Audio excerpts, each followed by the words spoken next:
नमस्ते बच्चों, हिंदी क्लासेस में आपका स्वागत है। आज हम सृजन पाठ्य पुस्तिका का पाठ 11 बाजार दर्शन शुरू करने जा रहे हैं। इसके लेखक हैं जैनेंद्र कुमार। सबसे पहले हम जैनेंद्र कुमार का जीवन परिचय पढ़ लेते हैं। जैनेंद्र कुमार का जन्म सन 1905 ईस्वी में हुआ था और इनकी मृत्यु सन 1988 ईस्वी में हुई। जैनेंद्र कुमार को हिंदी के मनोवैज्ञानिक तथा साहित्य का जन्मदाता कहा जाता है। उन्होंने हिंदी उपन्यास और कहानी को नई दिशा दी। वे गंभीर चिंतक भी रहे। गांधीवादी विचारधारा को उन्होंने गहराई से अपने आत्मसात किया है। परख, अनाम स्वामी, सुनीता, त्यागपत्र, कल्याणी, जयवर्धन और मुक्तिबोध उनके प्रसिद्ध उपन्यास हैं। उनके कहानी संग्रह हैं वातायन, एक रात, दो चिड़िया, फांसी, नीलम देश की राजकन्या तथा पाजेब। उनके विचार प्रधान निबंध प्रस्तुत प्रश्न, जड़ की बात, पूर्वोदय, साहित्य का श्रेय और प्रेय, सोच विचार तथा समय और हम उनकी बहुमुखी प्रतिभा के परिचायक हैं। जीवन के प्रश्नों को सुलझाने में जैनेंद्र की दृष्टि व्यापक रही है। मुंशी प्रेमचंद ने उन्हें भारत का गौरकी कहकर महिमा मंडित किया है। प्रस्तुत निबंध बाजार दर्शन में बढ़ती उपभोक्तावादी परंपरा एवं बाजारवाद पर गहरा मंथन किया गया है। लेखक यह मानता है कि बाजार हमारी आवश्यकता की पूर्ति के लिए है। यह विक्रेता और क्रेता दोनों के मन में संतोष व तृप्ति के भाव जगाता है, लेकिन उपभोक्तावादी परंपरा ने आज बाजार को अपनी आर्थिक संपन्नता के दम्भ प्रदर्शन का साधन बना दिया है। हम बिना आवश्यकता के अकारण ही बाजार से अनाप शनाप वस्तुएं खरीदते हैं, तो इससे बाजार में कपट बढ़ता है, कृत्रिम अभाव बनता है और महंगाई बढ़ती है। आज ग्राहक और विक्रेता दोनों ही कपटपूर्ण व्यवहार से हमारे विनिमय और अर्थतंत्र को क्षति पहुंचा रहे हैं। आवश्यकता से अधिक वस्तुओं का संग्रह अर्थव्यवस्था के लिए घातक है। धन का दुरुपयोग व दंभ हानिकारक है। बाजार हमारी संतुष्टि के लिए होता है, न कि असंतोष, तृष्णा व ईर्ष्या वृद्धि के लिए। पाठ शुरू करने से पहले मैं पाठ का सारांश आपको समझा देती हूँ। इस पाठ में लेखक ने बाजार की आवश्यकता और उपयोगिता पर अपने विचार प्रकट किए हैं। लेखक का कहना है कि बाजार एक ऐसी संस्था है जिसका उद्देश्य उपभोक्ताओं की आवश्यकताओं की पूर्ति करना है, उसका शोषण करना नहीं है। किंतु आज वर्तमान समय में भौतिकवादी प्रवृत्तियों के बढ़ने से उपभोक्तावाद का प्रसार हो रहा है। इस कारण ग्राहकों का बाजार में खूब शोषण हो रहा है। सजे धजे बाजार ग्राहकों को अपने आकर्षण के जाल में फंसाते हैं। वह ग्राहक उस आकर्षण के जाल में फंस जाते हैं और दुकानदारों द्वारा शोषण का शिकार हो जाते हैं। लेखक ने इस पाठ में 3 तरह के लोगों की चर्चा करते हुए उनके द्वारा किए गए बाजार के उपयोग और दुरुपयोग का वर्णन कर रहे हैं। पहले वे लोग जो बाजार जाते हैं किंतु अपनी आवश्यकताओं को ध्यान में रखकर नहीं जाते और अपने पैसों के दम पर अनाप शनाप सामान खरीद कर ले आते हैं। ऐसे लोग बाजार में बाजारूपन को बढ़ाते हैं। बाजारूपन का आशय है बाजार नामक संस्था का भ्रष्ट होना। ऐसे लोग मुंह मांगा दाम देकर बाजार में भ्रष्टाचार को बढ़ावा देते हैं। इस कारण बाजार में छल कपट बढ़ता है, ग्राहकों का शोषण होता है, महंगाई बढ़ती है, ग्राहकों को ठगा जाता है, कालाबाजारी बढ़ती है। दूसरी प्रकार के वे लोग होते हैं जो बाजार जाते हैं किंतु उन्हें ठीक ठीक अपनी आवश्यकता का बोध नहीं होता है। तब उन्हें लगता है कि बाजार की हर आकर्षित करने वाली वस्तुएं ले लूं, किंतु उतना उनके पास पैसा नहीं होता है। जब उन्हें कुछ भी समझ में नहीं आता है कि क्या लूं और क्या न लूं, तब वह कुछ न लेना ही उचित समझता है। और तीसरी तरह के वे लोग होते हैं जो संतोषी स्वभाव के होते हैं। वे अपनी आवश्यकताओं को ध्यान में रखकर ही बाजार जाते हैं। बाजार का आकर्षण का उन पर कोई प्रभाव नहीं पड़ता। सही रूप में ये लोग ही बाजार को असली सार्थकता प्रदान करते हैं। ऐसे ही लोग बाजार नामक संस्था को भ्रष्ट होने से भी बचाते हैं। इसीलिए लेखक जो कहते हैं कि व्यक्ति को अपनी आवश्यकता को ध्यान में रखकर ही बाजार जाना चाहिए, तभी वह सही रूप में बाजार को सार्थकता दे पाएगा। अब लेखक ये भी बताना चाह रहे हैं कि बाजार की सार्थकता किसमें है। तो लेखक कहते हैं कि बाजार की असली सार्थकता आवश्यकता के समय काम आना है, अर्थात ग्राहकों को उनकी ज़रूरत का सामान उपलब्ध कराए, वही बाजार सार्थक होता है। अब हम पाठ शुरू करने जा रहे हैं। बाजार दर्शन। एक बार की बात कहता हूँ, मित्र बाजार गए तो थे कोई एक मामूली चीज़ लेने, पर लौटे तो एकदम बहुत से बंडल पास थे। मैंने कहा, यह क्या? बोले, यह जो साथ थी। उनका आशय था कि यह पत्नी की महिमा है। उस महिमा का मैं कायल हूँ। कायल का अर्थ होता है मानने वाला। आदि काल से इस विषय में पति से पत्नी की ही प्रमुखता प्रमाणित है, और यह व्यक्तित्व का प्रश्न नहीं, स्त्रीत्व का प्रश्न है। स्त्री माया न जोड़े तो क्या मैं जोड़ूं? फिर भी सच सच है, और वह यह कि इस बात में पत्नी की ओट ली जा सकती है। मूल में एक और तत्व की महिमा सविशेष है। वह तत्व है मनी बेग, अर्थात पैसों की गर्मी या एनर्जी। मनी बेग का अर्थ होता है बटुआ। पैसा पावर है, पर उसके सबूत में आसपास माल टाल जमा न हो तो क्या वह खाक पावर है? पैसे को देखने के लिए बैंक हिसाब देखिए, पर माल असबाब का अर्थ होता है सामान। मकान कोठी तो अनदेखे भी दिखते हैं। पैसे की उस परचेजिंग पावर के प्रयोग में ही पावर का रस है। परचेजिंग पावर का अर्थ होता है क्रय शक्ति। पावर का रस का अर्थ होता है, मतलब पावर कौन सा? पैसे की पावर। रस का अर्थ होता है आनंद, अर्थात पैसे के शक्ति में आनंद मिलना। ठीक है। अब इस अंश में हम देख लेते हैं कि लेखक जो है कहते हैं कि मेरे एक मित्र बाजार गए थे, कुछ मामूली चीज़ें लेने के लिए गए थे, किंतु आए तब वो बहुत सारा सामान खरीद कर लाए। तब लेखक ने उनसे पूछा, ये सब इतना सामान क्यों ले आए? तो उसने ज़्यादा सामान खरीदने की जिम्मेदारी पत्नी के ऊपर डाल दी और कह दिया कि स्त्री तो घर में माया जोड़ती है, अर्थात भौतिक सुखों का सामान बसाती है। यह स्त्री का स्वभाव होता है। फिर भी लेखक इस सच्चाई को स्वीकार करते हैं कि पुरुष जब भी फिजूल खर्च करता है तो स्त्री को जिम्मेदार बताकर अपने को बचा लेता है। पुरुष के द्वारा फिजूल खर्च करना एक बात पर और निर्भर करता है, उसके पास जितना अधिक धन होगा वो उतना ही अधिक खर्च करेगा। देखिए, इस पैराग्राफ में उन लोगों का जिक्र हुआ है कि जो बाजार जाते हैं और अपनी आवश्यकताओं को ध्यान में नहीं रखते हैं। उन्हें अपने पैसों की शक्ति पर भी अहंकार होता है। ठीक है। फिर पैसा पावर है। इन लोगों के लिए पैसा जो है वही सब कुछ है। पैसा पावर है ना, पैसा ही उनकी शक्ति है ना। अब देखो, पर उनसे सबूत में आसपास माल टाल जमाना तो वह खाक पावर है। और ये इन लोगों का ऐसा मानना है कि पैसा है और अपने आसपास भौतिक सुख सुविधाओं के साधन ही ना हो तो ये पैसा किस काम का, है ना। तो यहाँ पर बताया है कि ऐसे लोगों को अपनी क्रय शक्ति में ही पैसों की शक्ति का आनंद मिलता है। मतलब जितना वो सामान खरीदते हैं लोगों में अपने आप को श्रेष्ठ सिद्ध करने के लिए, है ना, और उसी में उनको आनंद मिलता है। लेकिन नहीं, लोग संयमी भी होते हैं। वे फिजूल सामान को फिजूल समझते हैं। वे पैसा बहाते नहीं हैं और बुद्धिमान होते हैं। बुद्धि और संयम पूर्वक वह पैसे को जोड़ते जाते हैं। वह पैसे की पावर को इतना निश्चय समझते हैं कि उसके प्रयोग की परीक्षा उन्हें दरकार नहीं। दरकार का अर्थ होता है जरूरी। बस खुद पैसे से जुड़ा होने पर उनका मन गर्व से भरा फुला रहता है। अब यहाँ पर कुछ ऐसे लोगों की बात की है जो बहुत ज़्यादा संयमी होते हैं, है ना।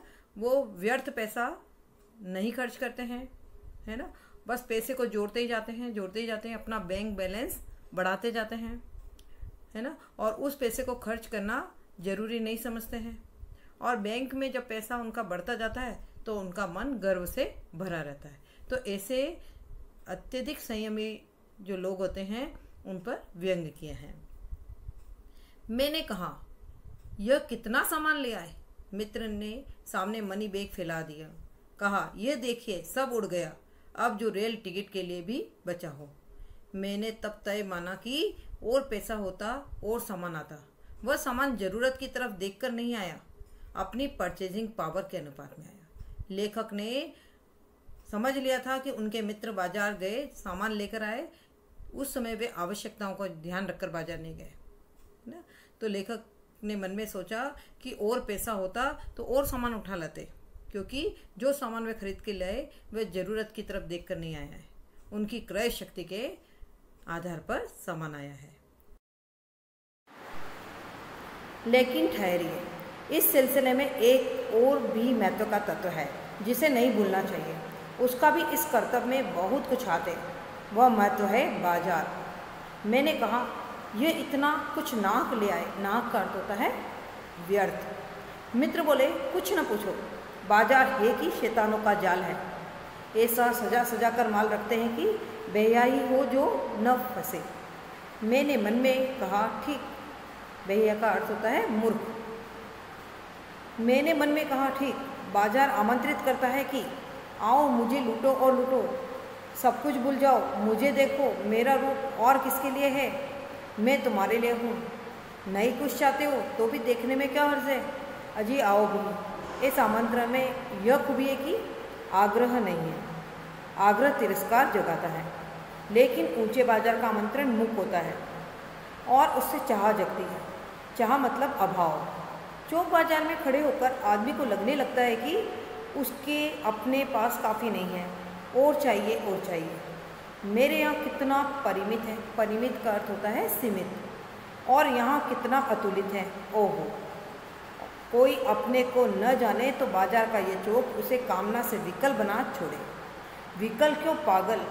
असंतोष, तृष्णा और ईर्ष्या से घायल कर मनुष्य को सदा के लिए यह बेकार बना डालता है। देखिए, इस अंश में लेखक अपने मित्र से बाजार के आकर्षण को लेकर जो संवाद कर रहे हैं उसका वर्णन है। तब लेखक कहते हैं कि मानो ये सजा धजा बाजार जो है वह लोगों को आमंत्रित करता है और स्वयं की ओर आकर्षित करता है ना। और वह ये कहता है मानो कि जैसे मैं ये सजा धजा तुम्हारे लिए हूँ, है ना। तुम्हें कुछ नहीं चाहिए तभी देखने में क्या हर्ज। और यहाँ बताया कि ऊंचे बाजारों का अर्थ यानी जो बड़े बड़े मॉल हैं उसका आमंत्रण मौन होता है, अर्थात वह चिल्ला चिल्ला कर लोगों को नहीं बुलाते हैं, उनका आमंत्रण मौन होता है। वह अपनी चमक दमक, सजावट और विज्ञापन के माध्यम से लोगों को आकर्षित करता है। ग्राहक बाजार के इस आकर्षण के जाल में फंस जाता है। वह उसके मन में इच्छाएं जागृत हो जाती हैं। जिस चीज़ का उसके पास अभाव होता है उसे लेने की इच्छाएं जागृत होना व्यक्ति के लिए स्वाभाविक होता है। और व्यक्ति बाजार चौक पे खड़ा यह सोचने को विवश हो जाता है कि मेरे पास कितना सीमित सामान है और यहाँ कितना असीमित है, और उसके मन में सामान खरीदने की इच्छाएं जागृत होने लगती हैं, है ना।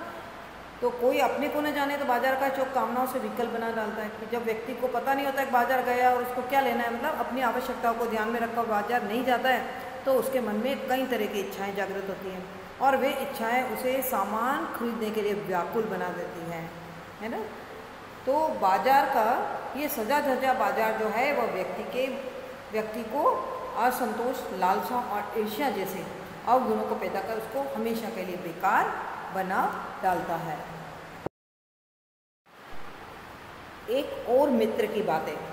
यह दोपहर के पहले के गए बाजार से कई शाम को वापस आए तो खाली हाथ। मैंने पूछा कहाँ रहे? बोले बाजार देखते रहे। मैंने कहा बाजार को देखते क्या रहे? बोले क्यों बाजार? तब मैंने कहा लाए तो कुछ नहीं। बोले हाँ, पर यह समझ न आता था कि न लूँ तो क्या, सभी कुछ तो लेने को जी होता था। कुछ लेने का मतलब था से सब कुछ छोड़ देना, पर मैं कुछ भी छोड़ना नहीं चाहता था, इसी से मैं कुछ भी नहीं ले सका। देखो, इस मित्र ने कहा कि ये जो लेखक बता रहे हैं कि दूसरे प्रकार का जो मित्र है वह बाजार गया है, अपनी आवश्यकता को ध्यान में रखकर नहीं गया है और उसके मन में बाजार में सजी धजी चीज़ों ने उसे आकर्षित किया, जिसके कारण उसके मन में हर सामान खरीदने की इच्छाएं जागृत होने लगी। तब उसने सोचा यदि मैं एक चीज़ लेता हूँ तो दूसरों को छोड़ना पड़ेगा, क्योंकि सब तो मैं खरीद नहीं सकता हूँ, और वह कुछ छोड़ना नहीं चाहता था। जब उसे कुछ भी समझ में नहीं आया कि क्या लूँ और क्या न लूँ, तब उसने कुछ न लेना ही बेहतर समझा। मैंने कहा खूब, मतलब लेखक ने उसकी प्रशंसा की, बहुत अच्छी बात है कि जब समझ ना आए तो हमें कुछ नहीं लेना चाहिए। पर मित्र की बात ठीक थी। अगर ठीक पता नहीं है कि क्या चाहते हो तो सब और की चाह तुम्हें घेर लेगी। चाह का मतलब होता है इच्छाएं, और तब परिणाम त्रास होगा। त्रास का अर्थ होता है दुखद, गति नहीं होगी और कर्म नहीं होगा उसमें। मतलब यदि हम उस समय बिना सोचे समझे बाजार जाएंगे तो हमारे मन में कई तरह की इच्छाएं जागृत हो जाएगी, हर चीज़ लेने की इच्छा होगी, और यदि हम वहाँ से अपने अनुपयोगी सामान खरीद लेते हैं तो बाद में क्या होगा, उसका परिणाम हमें दुखद ही मिलेगा।